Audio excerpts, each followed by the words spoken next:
Morning to all. I am Tejaswi. நான் மாநகராட்சி மகளிர் மேல்நிலைப் பள்ளி பேட்டை திருநெல்வேலியில் படிச்சுட்டு வரேன். எங்களுடைய ப்ராஜெக்ட் பேர் என்னன்னா ஏஐ எக்கோ ட்ராப்ஸ் ப்ராஜெக்ட். இதோடைய நோக்கம் என்னன்னா பருவநிலை மாற்றம், மாசு, நீர் பற்றாக்குறை, சுற்றுச்சூழல் போன்ற பிரச்சனைகளை குறைக்க தான் ஆர்டிஃபிஷியல் இன்டெலிஜென்ஸ் உதவியுடன் அதை தீர்வுகளை கண்டுபிடிக்க ஏஐ எக்கோ ட்ராப்ஸ் இதோடைய நோக்கம்.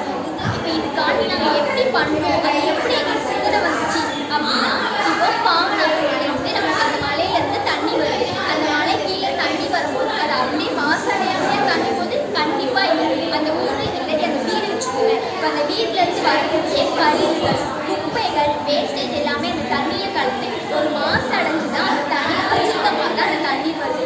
அது இன்னொரு வீட்டுக்கு போகல, அது மேலும் மேலும் அசுத்தமான தண்ணியை கலந்து தான் இன்னொரு வீட்டுக்கு போகுது. அப்படி அதில் உள்ள ஊர், அந்த கிராமம் எல்லாத்துக்குமே அந்த தண்ணி போகும்போது அது என்ன ஆகும், அந்த தண்ணியை தான் எல்லாருமே குடிக்கிறாங்க. அப்போ அந்த தண்ணி குடிக்கனால என்ன ஆபத்து வரும், கண்டிப்பாக எல்லாருமே நோய் வரும். அந்த இப்போ தண்ணினால தான் நிறைய நோய்களே வரும். ஸோ அந்த அப்படிப்பட்ட தண்ணியை நம்ம இப்படி அசுத்தமாகலாமா, கண்டிப்பாக ஆகக்கூடாது. இதனால நிறைய நோய் வந்து நிறைய பேருக்கு, அதை சிறு வயதிலிருந்து வயசானவங்களுக்கு நோய் வந்து. ஸோ இதனால தான் நாம் வந்து யோசிச்சோம், இந்த அசுத்தமான தண்ணியை வந்து எப்படி நம்ம தடுக்கலாம், இந்த நோய் வந்து வராமல் எப்படி நம்ம பார்க்கலாம் அப்படின்னு எங்கள் டீமோட எல்லாருமே வந்து நாங்கள் யோசிச்சு ஃபைனலாக நாங்கள் ஒரு ப்ராஜெக்டை வந்து அந்த ப்ராஜெக்ட் தான் ஏஐ எக்கோ ட்ராப்ஸ். அதாவது இதோடைய ப்ராசஸ்